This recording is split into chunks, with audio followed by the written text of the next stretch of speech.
I would like to read a statement from the Right Excellent and Right Honorable Sir Dr. Kennedy Simmons. The month of April is fast coming to its close, and history will record it as one of the most eventful periods of the 21st century because of COVID-19. But on a brighter and personal note, April also appears to have been a month filled with birthday celebrants who have been thrust in the forefront of the fight against coronavirus. So yes, there have been many happy birthdays remembered on the recent daily COVID-19 briefings. That was a good gesture, and I am sure highly appreciated by the recipients of the fraternal greetings and gifts. In my case, back on the 12th of April, I was frankly very surprised that in the midst of the widespread concern for our own safety and that of our loved ones, so many persons took the time not only to remember, but to swamp the airwaves with good wishes leading up to and on the day of my birthday. Some greetings even came belatedly.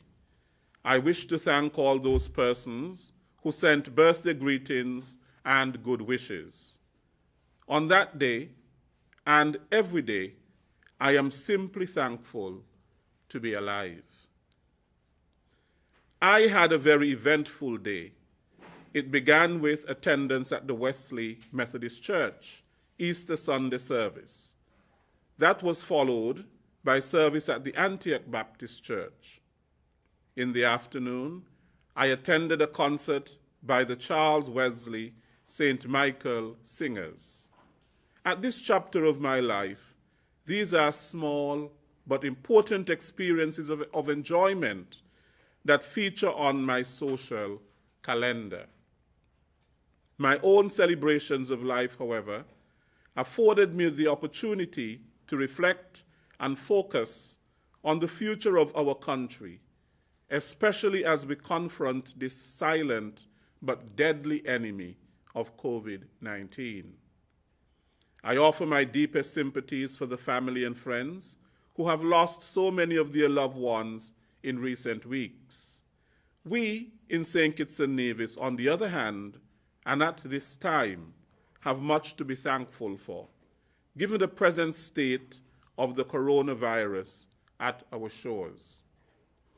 As citizens and residents of the smallest nation on earth, we have to be forever thankful to Almighty God for his boundless mercies and blessings.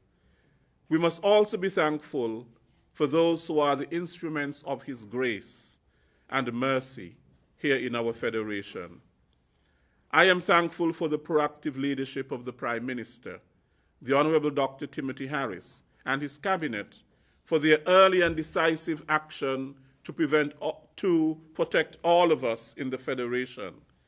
Let us all, at every opportunity, also give thanks for Dr. Hazel Laws, Dr. Wilkinson, Mr. Abdias Samuel, the Commissioner and ranks of the police, the commanding officer and ranks of the Defense Force, the doctors, nurses, EMTs, aides, orderlies, pharmacists, technicians, members of the various committees, volunteers, essential workers, all who are out on the front lines, working day and night to keep us safe.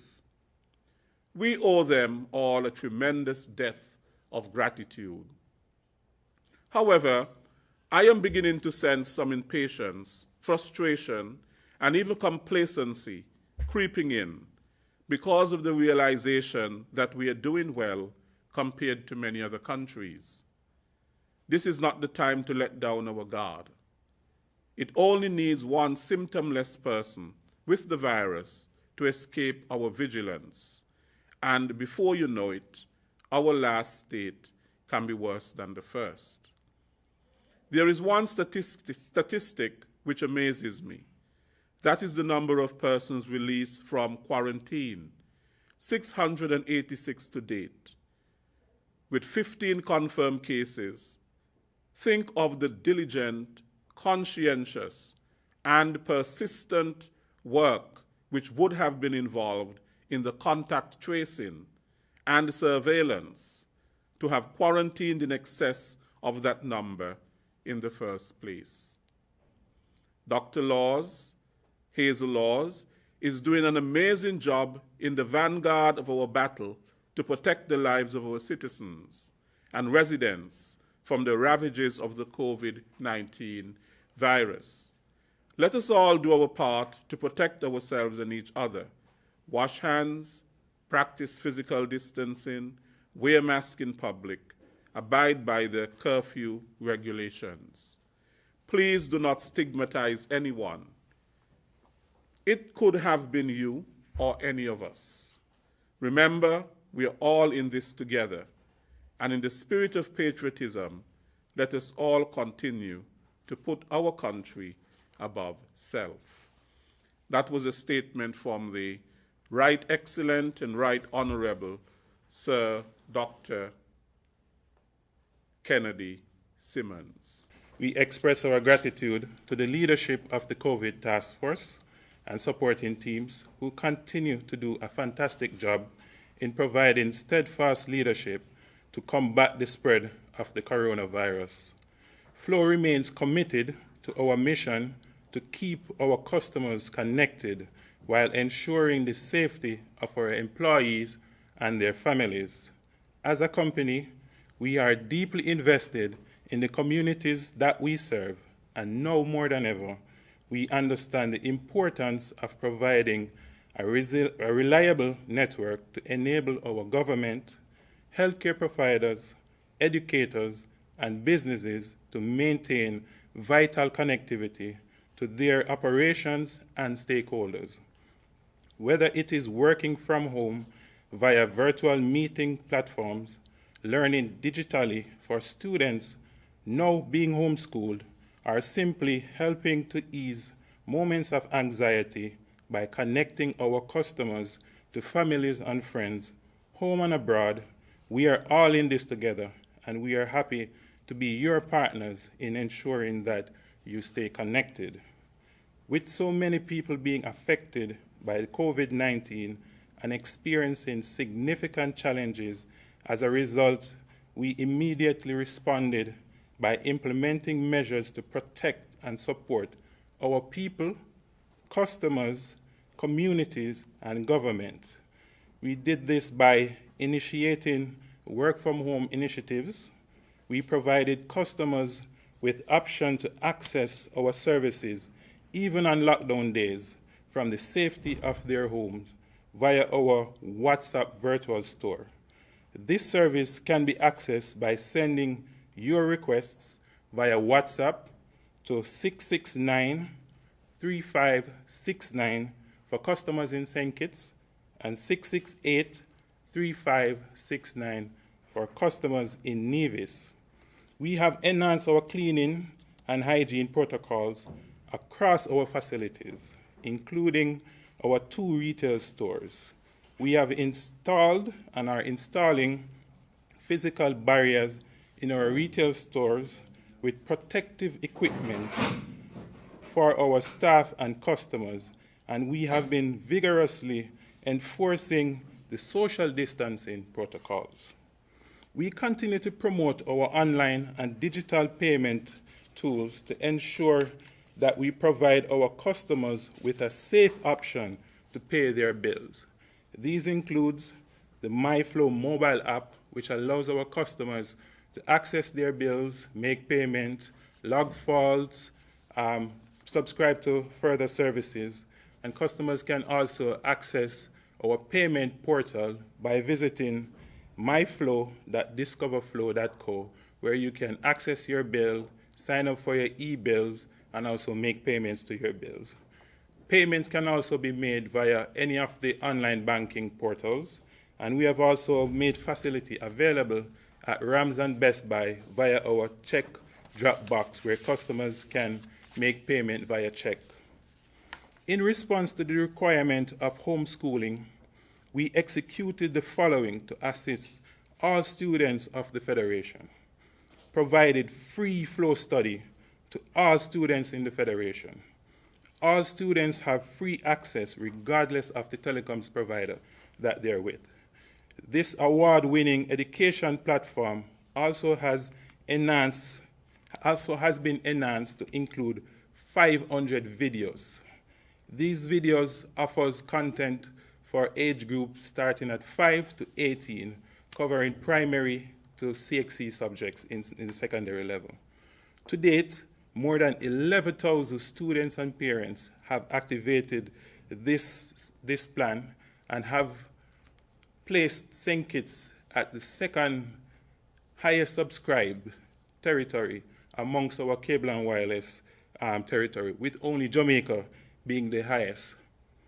The Flow Study portal allows students to continue their studies at home, so please encourage all students you know that they should take advantage of this generous offer. Simply all you need to do is to type flowstudy.com in your browser and then follow the subscription instructions, and then you can take advantage of this. Flow Study is also available on Flow TV. So once you have Flow TV, you are able to access this content via the video on demand at no additional cost for all our parents, all our students. We also partnered with the Ministry of Education in facilitating the Virtual Learning Initiative, working with Digicel and the cable to source access devices for the ministry, underscoring our commitment to the educational development of all students in the Federation. We know that many of our customers face uncertain times, and so we have introduced products and services to assist where we can. What we have done, we provided a free 150% upgrade in speed to our basic broadband package, moving customers from 6 megabytes to 15 megabytes. This is to allow for the increasing demand for homeschooling and for work from home. We have zero-rated key access numbers to select critical calls, websites, and services. So the COVID-19 website, those have been zero-rated. So if customers do not have data on their phones, then they'll still be able to access these websites to get the critical information needed. We have assisted in the setup of the 311 hotline to facilitate the COVID task force, both in St. Kitts and Nevis, at no cost to the task force. In 2019, we upgraded our island-wide LTE mobile network that has allowed us to improve our speed and LTE coverage via our mobile network. Along with our robust fixed line network, we have rolled out initiatives and products and services to allow our customers to enjoy the network. Some of these offerings were free data and international minutes for all our postpaid customers. We have offered free data for our prepaid customers. On April 5th, we offered free calling for all our prepaid customers as well. And for our TV customers, we're offering them free upgrades to kid and family-friendly content. Our regional crisis team is active and working across our markets, continuing to monitor the ever-evolving developments so that we can respond appropriately to ensure that we continue to support our employees, our customers, community, and government during this crisis. We understand the importance of being connected during these times, during these unprecedented times, and remain committed to provide the highest standard of service to our customers and communities. Thank you. The Ministry of Tourism welcomes this opportunity to share with the general public and with our stakeholders in particular our efforts to keep operations up and running, our efforts at staying engaged with cruise and airline partners, and generally to share the preparations that are being made to pivot post-COVID-19.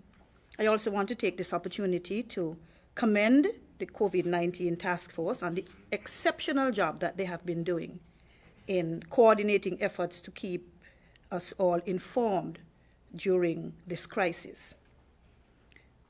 This is a hard time in the travel and tourism industry. This is an industry that thrives on that basic human need for social interaction. It is essentially about movement of people across borders and within communities. Unfortunately, so is the coronavirus, COVID-19, which takes advantage of the movement of people to spread death, destruction, and despair. To stop the spread of COVID, the necessary response globally has been to restrict movement and to close borders. The complete opposite of what we do in tourism. The tagline in the industry is, stay home, stop the spread, save lives, so we can travel again. This last tag is critically important and very optimistic in outlook, so all is not lost. In the Federation, the situation is fluid, evolving, and being regularly monitored and assessed. But to date, our borders remain closed in the best interest of the health of our citizens and of our guests. Sadly, this unprecedented crisis has destabilized the hospitality and tourism sector and is disrupting the lives and livelihoods of thousands of our stakeholders and service providers in the industry. However, strategic and innovative planning and action, not paranoia, panic, or pessimism, must be our best response in this crisis. We want to assure all concerned that operations at the Ministry of Tourism and at the St. Kitts Tourism Authority have not ground to a halt. We continue to dialogue with cruise and airline partners and to give them every assurance that our tourism stakeholders are preparing to continue delivering world-class service post-COVID-19. We have adopted a very balanced and systematic approach to managing this crisis as it unfolds, while putting systems in place to welcome our guests and ensure a smooth return to a vibrant and competitive industry as soon as it is safe to do so. Our marketing activities continue, focusing on the following: ongoing crisis communication, so we update the travel and tourism industry via press releases, our website, e-blasts to our databases as per NEOC briefings. For example, we give the number of confirmed and recovered cases, travel alerts and restrictions, airline flights and information related to the state of emergency, lockdown and release days, etc. Inspirational marketing is also ongoing through posts and through destination marketing videos. One in particular has come out, and it was released around mid-May. I think I saw another new one this today sometime on Facebook. We use Instagram, we use LinkedIn and Twitter. Once our borders are reopened and travel alerts lifted, our marketing campaigns for all channels will go live to stimulate bookings in all source markets. Marketing activities will focus first on previous visitors to St. Kitts, currently in our database, then to those individuals who have shown intent by clicking on digital ads via Facebook, Instagram, TripAdvisor, Google, pay-per-click, and other digital tools that we are using for marketing the destination. During the recovery phase, our first focus will be on attracting leisure travelers, stayovers. Stayovers will assist in earning revenue for hotels, beach bars, restaurants, retail stores, tours to sites and attractions. Focus will be placed first on the US and Canada markets due to likely airlift frequency by AA, then on to the UK. I want to assure everyone as well that the ministry staff is operating on shifts from 8 to 11:30 and then 11:30 to 3:30, strictly observing the physical distancing and other health protocols, of course. We remain available and at your service. The Ministry of Tourism will also begin to roll out a survey of all stakeholders shortly to capture their feedback about the impacts of COVID-19 on the operations. Stakeholders, you will have the option of completing it online or by phone with assistance from one of our officers. We appeal to you all to respond as quickly as you can, as your responses are critical to assessing your needs and making informed decisions at this time. We urge the general public to stay tuned as well, to hear our plans to reformat Restaurant Week and other programs which we deliver, so that we are able to engage you using virtual platforms such as Facebook, Twitter, YouTube, and others.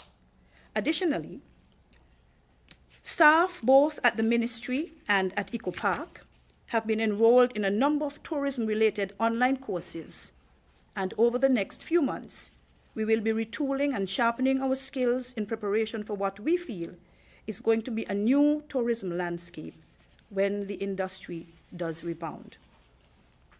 A little advice for our stakeholders, if we may. We take this opportunity to offer some similar advice. Using this downtime, you can perhaps begin to do some minor infrastructural improvements to your property where you can, to create or to update your business websites, become more familiar with how to use technology to market your businesses and to recruit new customers by offering more convenient ways to book ahead.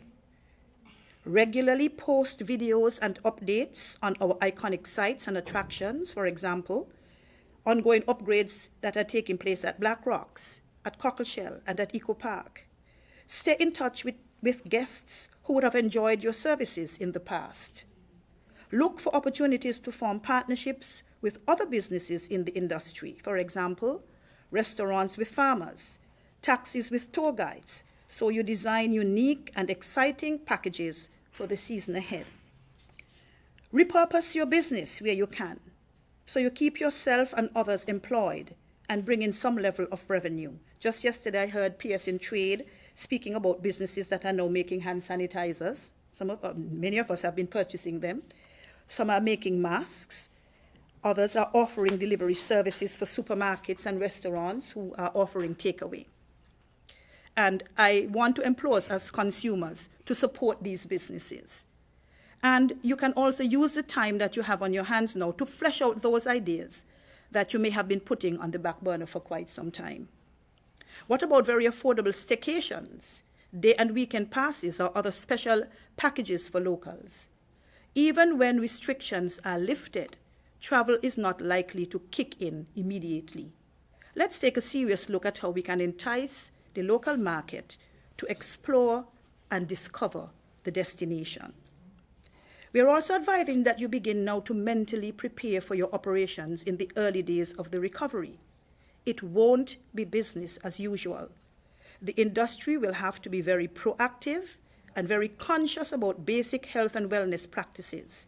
Keep sanitizers handy, regularly clean door handles and seats, control the number of persons on your vehicles and in public spaces.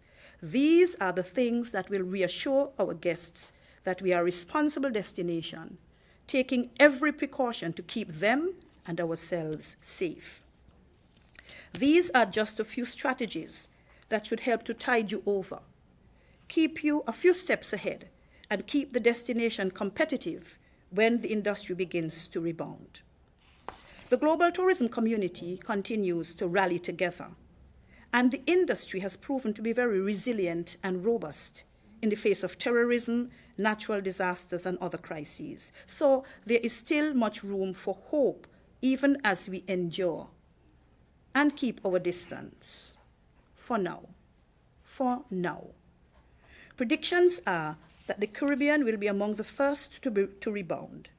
We have comparatively fewer COVID-19 cases and deaths, combined with the offerings of our exciting and exotic eco and adventure tourism products that easily allow for social distancing.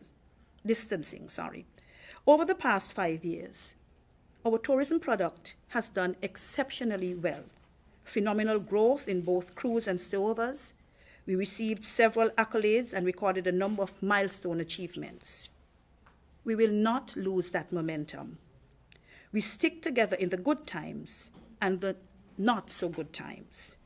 When this pandemic is over, we will be ready to welcome eager travelers again and share with them this awesome island that we all call home. Thanks for your attention. Stay informed and stay safe. I have the CEO, Ms. Raquel Brown, here with me from the St. Kitts Tourism Authority, and we will await any questions that may come up at the end. Thank you very much. I will begin, as usual, with the arrest statistics. For the past 24 hours, 2 persons were arrested for breaching the curfew, both in the Detbe area, Detbe district, bringing our total to date to 97. Today I will continue to address concerns about the operations of passenger buses. I remind that buses are permitted to operate on the following conditions. 1, no more than 2 passengers are permitted per row of seating. Let me read again. No more than 2 passengers are permitted per row of seating. Driver and passengers must wear masks. Hand sanitizer must be available for passengers who must sanitize their hands upon entry. The buses must be sanitized at the end of each trip. Windows must be open if weather conditions permit. Passengers must pay upon entry to the vehicle. As of Wednesday, the 29th of April, 2020, at 3 p.m., the World Health Organization reports 2,995,758 confirmed cases of COVID-19 globally, with 204,987 deaths.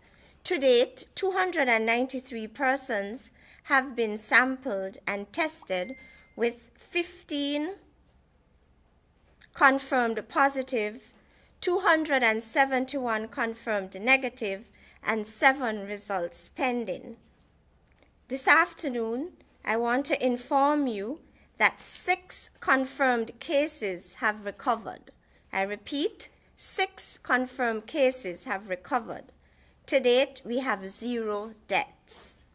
Currently, 5 persons are quarantined in a government facility, while 55 persons are quarantined at home.